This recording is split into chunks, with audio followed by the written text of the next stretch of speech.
Hi, Dave. Thank you for joining us tonight on Career Companion Career Journeys. Hi, thanks for having me. I'm really looking forward to this. You're more than welcome. Look, I guess to begin with, do you want to start with what your name is, your job title, and where you currently work? Yeah. My name is David Arrebola. I'm a senior developer and I work at TechnologyOne.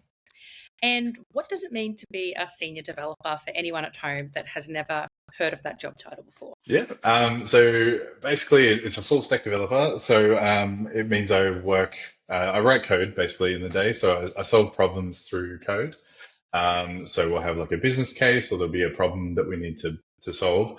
And so like everything from your website that you see when you're navigating around to where that data is stored to the server, like so the whole journey of data and the application. So like we build that from nothing into that we make the Lego pieces and we click them together and you get a website out of it.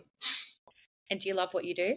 I do. I really wish I started sooner. But yeah, I love it. It's a new problem to tackle every day. It's never really the same problem. So while you're writing code every day, but you're thinking about something new and solving something in a new, interesting way. So never the same thing 2 days in a row. And I guess in terms of teamwork, how do you operate? Like this is so you're writing code for a website, developing a website or a mobile application or something like that. Um, what's your piece in the puzzle like in a team? Like what would you say that looks like in your career? So in my career, it's been tackled in a few different ways depending on the company, but sort of like as a general sort of broad overview, we have like a piece of work that needs to be done. So whether it's a feature or a whole application, but let's say for a feature, so like you're building some new sort of trading software, so you need like the front end for that. So what users are interacting with, and then you need the data that they're going to be doing. So if they're interacting with something in the screen, so whether that's coming from a third party or we're using their data and mutating it and sending it back to them, and then we also have to be able to handle that when the front end takes that data in. So that's sort of sliced up into different pieces. And depending on like people's expertise or like their appetite for what they want to do that week or that day, people will take a different like piece of that pie. So if it depends on how mature the company is, because these things kind of become roles themselves. So whether you wouldn't just at a more mature company just decide like what a website or application looks like. There'd be a product designer that would have a roadmap of like this is what these components look like. This is what they look like together on a page. These are the different like say button states like hovered, pressed, selected, that sort of stuff. And then you would implement that and then put it all together. So if you chose that front end piece of work, and then yeah, so it's just what piece of that pie for the feature you would take, and then there's a sort of like a testing period when everything comes together, and then you usually like put that out to like a internal testing, and then sort of a select user pool, and then roll it out. And was this the career you thought you'd have when you were in high school? Oh, absolutely not. Not even close. So growing up, I was kind of I was a big old nerd, but I also did a lot of sports. So I kind of was torn between these two paths.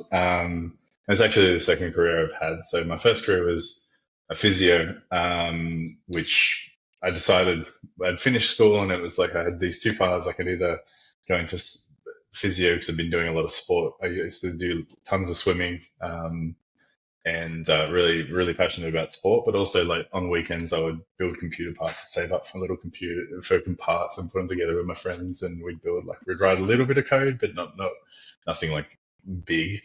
Yeah, so at one point I sort of just decided that I had this preconception of what corporate or like writing code was like, and it's not actually anything like that, but based on that, I decided no, I don't want to work in an office. I just want to do physio and like with sports teams, and sort of like went down that path. So yeah, went and got a degree in that, and then had worked there for over a decade in that field. And then it wasn't until my wife we moved to Brisbane from Sydney, and I sort of had this clean slate where I could do like a fresh start. And I thought, you know what, it's like the path untraveled. So why not now? Like where I've got like no expectations on me, it's a clean slate, just like go after it. So yeah, I suppose. Well, I'll go into that. While still working as physio, I would get up early in the morning, like 5 o'clock in the morning, and study for 2 hours before work, and then like just teaching myself how to code. Come home, do the same, like between 2 and 4 hours, and then yeah, rinse repeat like sort of every day, and then yeah, just got a little bit better every time. I had this, if you've heard of the Pomodoro technique, it's where you have a timer and you set it for 25 minutes if you want to get like something done. So you do uninterrupted work for 25 minutes, and then you get 5 minute break to just like you walk away and you sort of refresh and you can go again. And I had this piece of paper that I sticky taped to my desk, and every time I wrote the date, and every time I did like 1.5 hour block, I would draw a smiley face and keep doing like that. So I'd be talking to my wife, and I'd be like, all right, I'm going to get 2 smiley faces. I'll see you in a little bit, and then that would turn into 4 because you just get my roll and stuff. So that worked for me, and it just sort of like you could see. I played a lot of games growing up, so you could see it's like a little experience bar growing like in real time because you're getting better at coding as this thing is growing. So it kept me honest. So Okay, these are some serious life learnings you've just spoken about, and you kind of just brushed them off like they were nothing. So let's go. I want to dive yeah, let's do a it. bit more into those. So you mentioned you grew up in Sydney here, and you're in physio. So Yes, yeah. you, there's a lot of parts to, I guess, decompact there. What was your first ever job? So not the job straight after a uni. Was that your first job, or did you like work at like somewhere else, family owned business? Oh, first ever, like my First ever yeah. job. How old were you? I was Ever job? I was 16 and I was a soccer referee, yeah. So that was probably my Okay. first ever job. Do you think that's where the influence came as well to be a physio? Like you met physios there, or you did you have some career guidance on that? Not necessarily there. So what happened? I'm a bit clumsy as well, if anyone who knows me. So I'm a bit injury prone as a result of that. So I did martial arts for a little bit and had to have a knee reconstruction. And so if anyone's gone through a knee reconstruction, you have to do quite a bit of physio. So it was 3 times a week. I had to go to the physio, and it was like on the table in immense amount of pain that I thought, you know what, I could do this to people. And so from there, I was like, all right, let's try and go down that path. So yeah, that was sort of like that impetus started there. The main pit. Okay. Yeah. So you learnt to work from quite a young age then, so 16, and going through university, were you working that whole time as well to support yourself? Yeah, so yeah, I was doing sports trainer. So what that is it's like it's a certificate in Sydney at least where I think sports trainer level 2. What that gave me was I was one of the people that's on the sideline of like soccer games, and then if someone's injured, you're the one running on and like strapping them up or like giving them like the magic water and that sort of stuff. So That's pretty fun. yeah, That's a yeah, it fun, was cool. Yeah, like yeah, a great fun entry level career role, right? Like yeah, it's definitely. Yeah, decide. so I got to work with representative level like soccer teams, and sometimes they would play like Sydney FC, for example, and you could be on the sidelines there. So it's pretty cool. You got paid to be on the sidelines, doing that sort of stuff. Yeah, so like before the games, I was like strap up any ankles or give massages and show whatever needs to be strapped and fixed up. I would patch them up so that they could go play, and then you sort of like monitor them in the game and halftime, do a quick patch job again, and then off they go. So yeah, it was awesome fun. And then, so you went to uni. Where did you learn this technique that you do with the smiley face? Say it again. Did you say the Oh, Pomodoro? Pomodoro. That was a few. I think it was a YouTube video because like if you're ever teaching yourself how to code, there's an immense wealth of software videos there, and I think it was just again someone probably had a brush to the side like, oh, I just do this. So Pomodoro is like if you do it properly, it's like you draw a tomato with like a leaf. Pomodoro means tomato in Italian apparently, so that's what it's based on. All right, brilliant. So you worked to get yourself through university and you were studying full time. So that's when you realized like, hey, I've done this before, I can do this all again, like go work full time and study full time? Is that where that drive came from, or it was more just, I really want this in my career?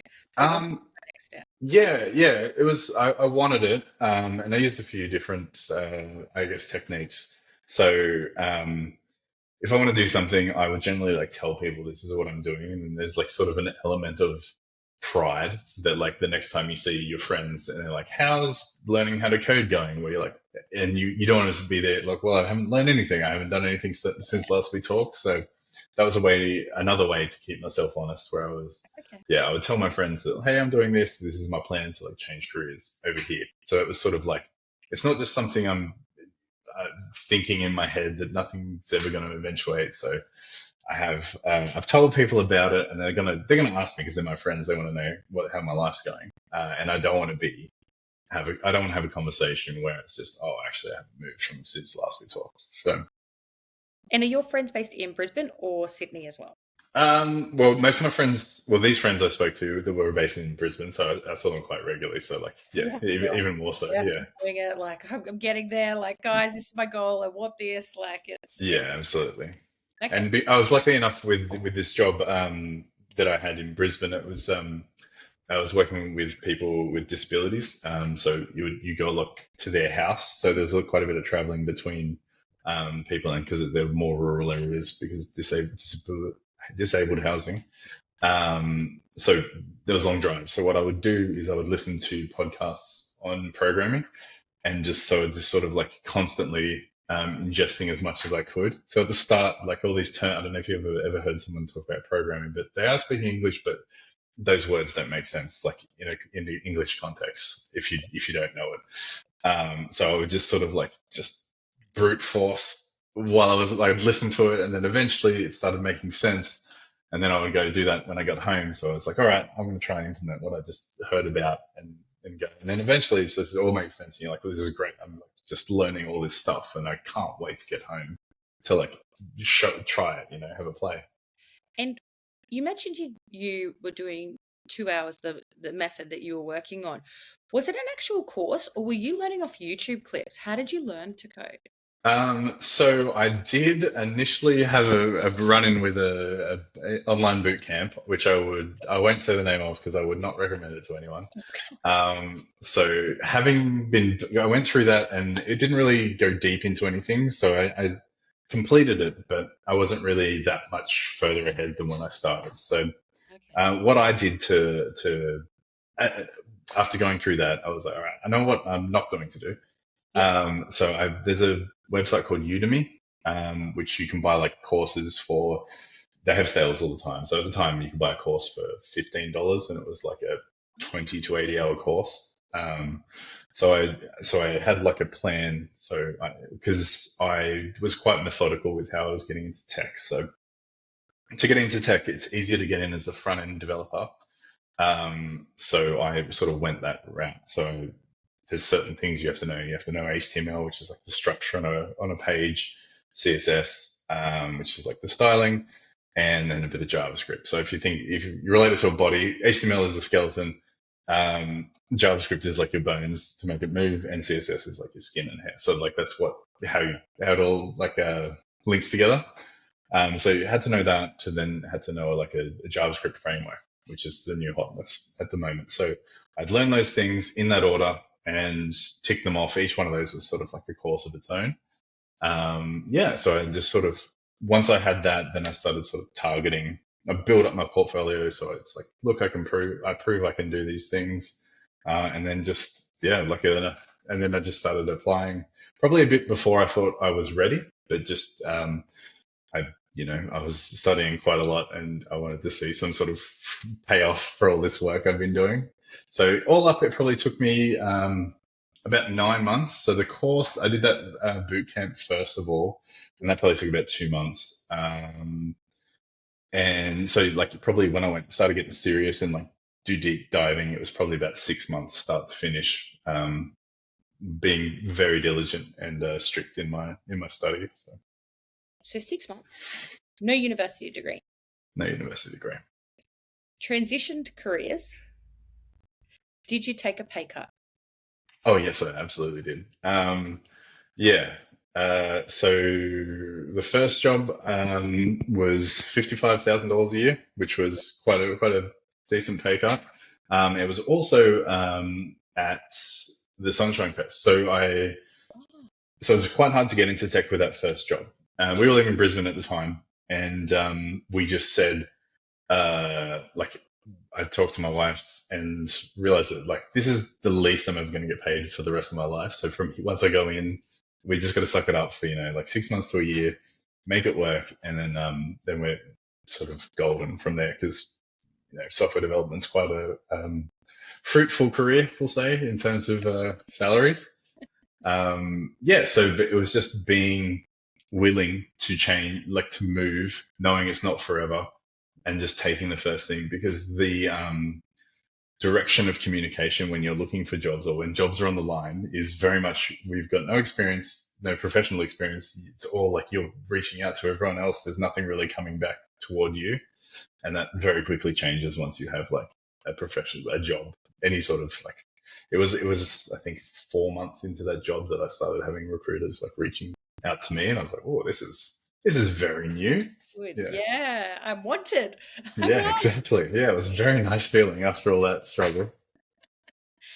I think that's really interesting because a lot of the time students go into university and pay for really expensive degrees, right? Like we're looking at 50K now of a HEX debt at a 7% interest rate, Yeah, which brutal. is like that's how I've just paid my HEX debt off. I am 35 years old and I've just paid my HEX debt off. And I was like, yes, now Yeah, I'm making money. Like yeah. the Now they stop Lord. taking a cut every time. Yeah. And I was just like, what are people going to do now? Like, is it like, and anyone going for a university degree? So to hear that you didn't need to do that, but you did take a pay cut to go and get on the job practice, and so almost like an internship, like an apprenticeship, right? Yeah, I'm very much of the opinion that software development should be a internship or an apprenticeship, Like, okay. because the same time I started another junior developer started the same day as I started. We were in the same team, and he had come from university. And this was his first job, and we started. I feel like I started probably further ahead than he did because the things I did were more modern. And in university, they have to be vetted, and like the courses have to be vetted, and they have a certain amount of, get the money's worth for writing a new course and all that. So it's not always the most up to date. So yeah, as a result, I feel like I started further ahead.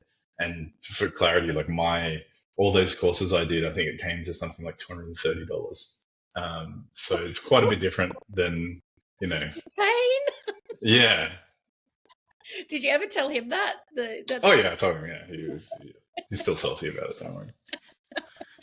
um but then again, going to university can help you, like especially if you're 18 years old, you don't know what direction you're going into, going to university, making those connections, not having any exposure. So I get why people do it in a university degree as well. But I think from if they hear this, and anyone who can't afford to go to universities or do that, they can always take the approach you've taken, which is sensational. You worked full time and taught yourself code by Yeah, yourself.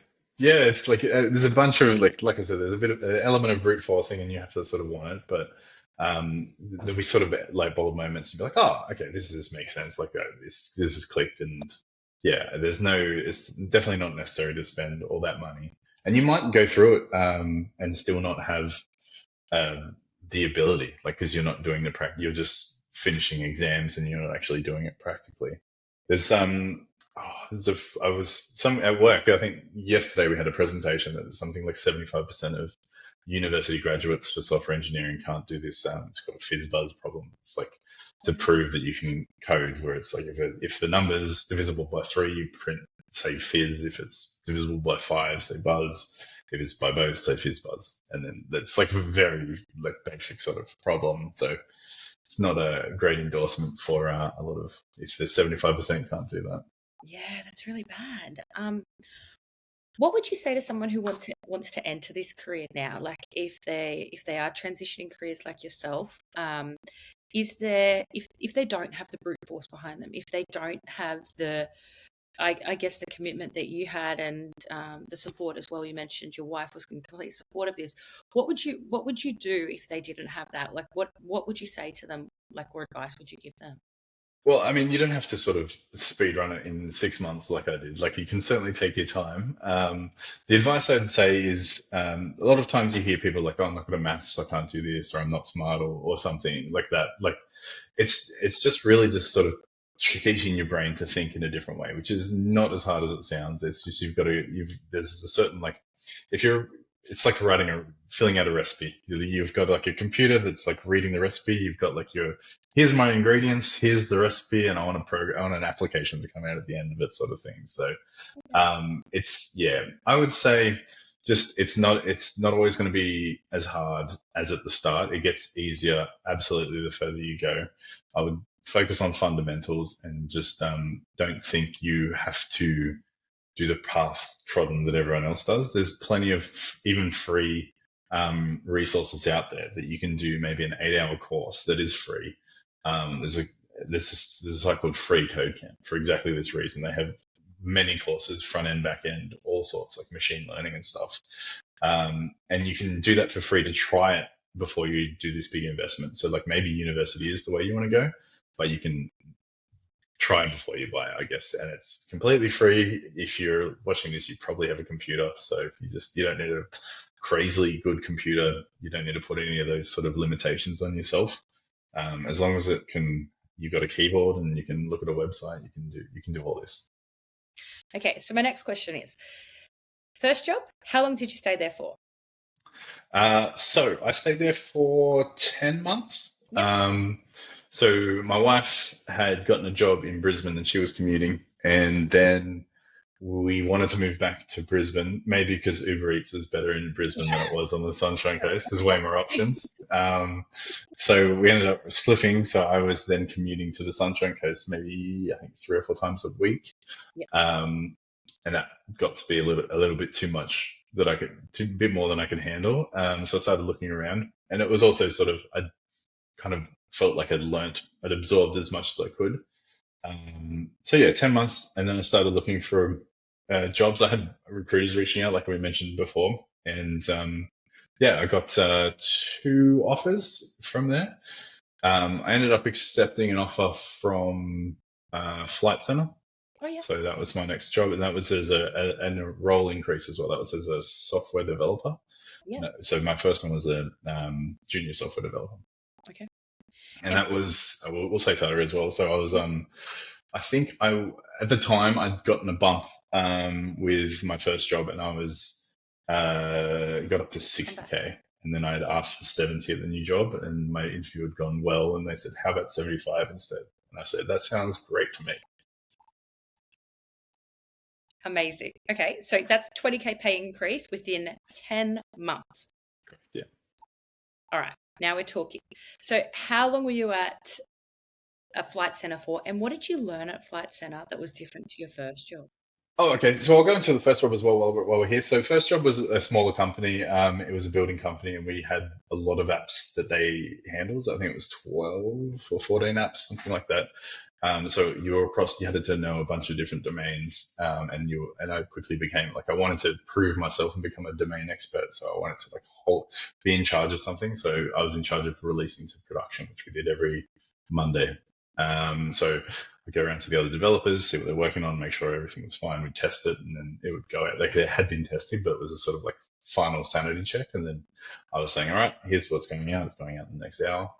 So that was there, and it was good because I got to I learned how to work fast. We would just churn out work, and that there was maybe 6 or 7 developers, depending on time, and we just were incredibly. Velocity was incredible. I haven't had anything like that since. So that was great. I learned like what you could do with code versus maybe more holdout companies that were still paper and pen, because our supervisors there could get through 100 jobs a day, whereas the guys across the road could only do 10 because they didn't have our software. So you could see how powerful it was. So the next job at Flight Centre was we were building this new Greenfields application that was going to target like universities and stuff. And I was there for 4 months because it was didn't give me. So in the start of my career, and even now, I was very hyper focused on getting as much Yeah. growth in as little time as possible because it was my second career and I'm older than everyone else. And I'm just trying to sort of catch up, I Yeah. suppose. Yeah. Yeah, so I stayed there for 4 months. I learned a lot actually because I didn't have the support that I had previously and was like looking for like the mentorship and that sort of stuff. So that was very important to me. It's still important to me now. Yeah. Um, yeah, so I didn't have that, but it meant that I had to make these decisions, find this information myself. And so I sort of had this sort of de facto leader role within the team because there was no one else sort of filling that role. And that taught me that it didn't matter what the problem is or how experienced or if I wasn't experienced, that I could figure it out. So the information's there, you just get it done. So I've kind of carried that with me for the rest of my career, to where it's just like, oh, it doesn't matter. I don't know it now, but I'll figure it out. Yep. And was that like through, did they have a Confluence or something like that, or like a place where they kept all the notes and documentation on code or anything like that so you could work it out? Or did you literally just be like, nope, going to YouTube it, Google it, chat Yeah, GPT? it's usually like, yeah, software development's a lot of Googling. You just get better at Googling. So it's like, all right, so you break the problem down into parts. And then it's all right, how do I get this? How do I get data from here to here? Or how do I change the data in this way? And it's just, you break that part off. It's just connecting Lego blocks together. Like that block's done, cool. And just click the next one in, do that one, and then away you go. So you just break the problem down into things. I find I use that mentality in other parts of my life since. So. So this is really good now. Now you've got a big corporation name behind your CV. So little company, now big corporation name. Were you getting recruiters coming at you then left, right, and center as well? Yeah, definitely. Yeah, it certainly changed. And like less so because I just started that job, but when you put the flag up that like, hey, is there anything else out there? Yep. Then absolutely they start coming in like, hello, what's your skills? Like, like what kind of, let's have a call. And it's like that all the time. So And what yeah. year was this in? What year were you working in Flight Center in? That was 2020. Yeah, 2020, I would say. Yes, 2020. So we're looking now right before the big tech boom of 2021, right? You're sitting Correct, yeah. in this like space of like COVID unknown, but companies are starting to build and like appear in Australia as well at that point in time. Like new tech startups were coming and they wanted to build, they really wanted to grow. Where was your next move? So I had a couple of again. I had a couple of offers. I decided to move to Swiftex this time because it was sort of a unique opportunity in that it was a unicorn company, startup. It was high growth. This wasn't something I'd be able to find anywhere else. It was sort of like this confluence of everything. Especially in Um, Brisbane, right? Like you're in Brisbane. You're not in yes, yeah, main tech hub Sydney or Melbourne. You're in Brisbane. So like I think it was known as the biggest unicorn at that point in time, as well as Go One. Like it was, yeah. you worked at one or the other. There was no in between. Yeah. So yeah, it was good to I wanted to experience that and sort of like you don't often get that opportunity. So that's why I jumped at that one. And what was, I'm not going to ask salaries now because we're getting too close, but can you give us a percentage of how much you went up again? What percentages? Oh, you got me on. Well, I can just say I don't mind saying salaries. That's fine. Okay. Okay. So that one was because there's bandings. I was at $80,000 with that, with a Okay. $10,000 sign-on bonus, so Yep. 90-ish. Okay. Um, So you've got yeah, up another 20K yeah. So that's like what are we now? A year and 2 months in. and So 40K. You've doubled. You've almost doubled. yeah, we're doing pretty well. Yeah, Yeah. And in a year, one yeah, year, how many careers in one year that don't involve sales do yeah. you It's double your I salary? don't think there's anything like it. It's maybe yes. I couldn't think of anything like it. I think it's. I think I also have a superpower because Exactly. obviously, and just to let everyone know, my wife is also a recruiter. So something like this is so powerful having that person in your corner, like where they know the sort of cheat codes, and I think that's why this is such a good platform and such a good idea. Where share these cheat codes with people, and then you know what to do and like the moves to make, so that you can do this as well. Yeah, and that's why we built it, right? We want everyone to know that if you're stuck in life, it's okay. Like go out there and find what lights your fire, or what you're interested. Just go learning again. Start again. Absolutely. And it's Yeah. okay to start again. And it's okay to realize that you're not okay in the job that you were doing, and that you may be passionate, or there may be something out there, especially with, I guess, the crisis at the moment with the affordable of housing and everything else. Yeah. What did you love about SwiftX? You mentioned it's a unicorn company. Was it the culture, the people, the technology? How long did you work there for? So I worked there for 2.5 years, bit under, just under 2.5 years. That's a lot. So anyone out there that doesn't understand this, average tenure for a software engineer at a company is 14 months in Australia. So uh, even if you're working at Atlassian, I think it's down to like 18 months or something like Wow. that, where you're getting equity and shares. So um, 2.5 years, that's a very long time, big commitment from your end. Yeah, as a software engineer. So I'm guessing the workplace culture was unrivaled, like to anything else you've done, and the learnings you were getting from there. Yeah, so it was because it was such hyper growth, it was yeah, new problems to tackle all the time, plenty of users, plenty of like data to get through, like really high scale problems, which is for me very interesting. Like it's when those computer science things that you maybe learned at uni or didn't, that's when they come into play. Like a little optimizing something here can change like big data ingestion from like days to minutes or seconds. So it's yeah, it's very exciting problems to handle. Wow, that sounds very different to what you learned at those little boot camps. Like Yeah, it would definitely. have been a big learning curve. And did you pick up any mentors along the way? Like you're 3 years into your career. Um, who kept you strong at it? Were there days that were frustrating for you? And who were some of your mentors and, I guess, guides on this journey? Yeah, so my in my first job, I had a mentor that I still speak with now, and is still very much my mentor these days. Although I think we're more closer to being equals than when we first started. But yeah, so he was in a big part. He was a big part of my journey and my in framing my thinking of like how I attack problems, how like having empathy for customers, that sort of thing. Because like at the end of the day, as a software engineer, if you don't have customers, you don't have a job. And that's why we get paid so much, because we can get these like service many customers at once. So it's things like that, and then sort of just like breaking down problems and yeah, I think so. I was lucky enough to have that in my first job, and I spoke with him. Have continued that relationship throughout.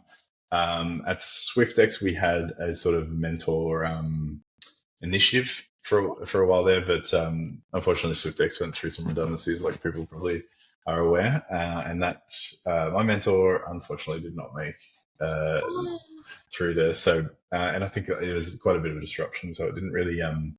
carry on. But I was also lucky enough that SwiftX had an intern boot camp, and I was one of the coaches actually there. So I was trying to.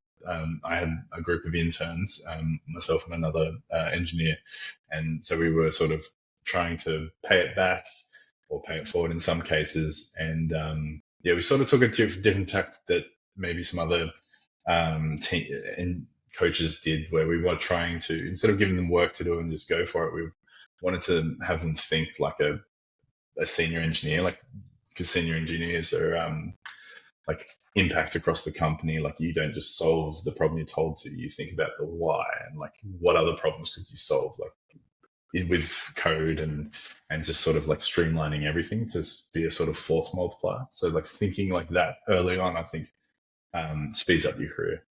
And do you have a mentor? Like, do you have a mentee now? So someone that you're mentoring still to this day, or you weren't allowed to keep them? Like, how did that operate? Yeah, I do. Funnily enough, my one of my interns from that program, I is actually in my team that I started in at TechnologyOne when I started. So I've just recently started, so I can continue that sort of thing. So yeah, and because I got such help early on, and I was there like stuck on my own, sort of doing a lot of this stuff when I didn't have it.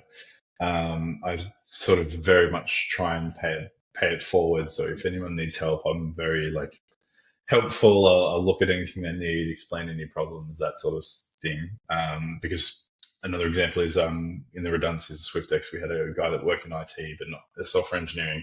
And I gave him sort of a curriculum, like similar to a curriculum I did to teach myself. And he now is a front end developer. So Brilliant. he got into the career as well. So it's, I get a lot of, yeah, a lot of satisfaction from helping people like break So in, I'm I guessing you're suppose. going to engineering manager is going to be your title in a couple of years' time. Is that right? Maybe we'll see. I think probably tech lead first, Cool. and then we'll see how we go. But yeah, I do love the people side of it as well, and just trying to like lift people up. So yeah, I get a lot of satisfaction from that. And what's next for you? Like working at TechOne now, you're enjoying it. Like where do you see yourself, say, in 10 years' time? For 10 years is a long time in tech. I know, especially when we're what at the Yeah. 3 year mark now. And I didn't ask, what's your job title now currently? So now, so from the SwiftX, I went to TechOne and senior developer at SwiftX. So SwiftX was software engineer, and yeah, then I thought it was time to get that senior title, given my experience now and the problems I can solve. Yeah, so I got that at TechOne with a nice salary boost again, Yeah. and yeah, And relativeness now. Let's look at this. How many years out are you now? Exactly 3.5 years since three you and a started. half, yeah. And you're now a senior software engineer. How long is a computer degree at university? Between 3 or 4 years, depending on which one you have. So, So yeah, I think anyone listening right now will 100% agree with you that you can be a software engineer through an apprenticeship. Is that right? Within 4 years? yeah, absolutely, yeah, Okay, all right, fabulous.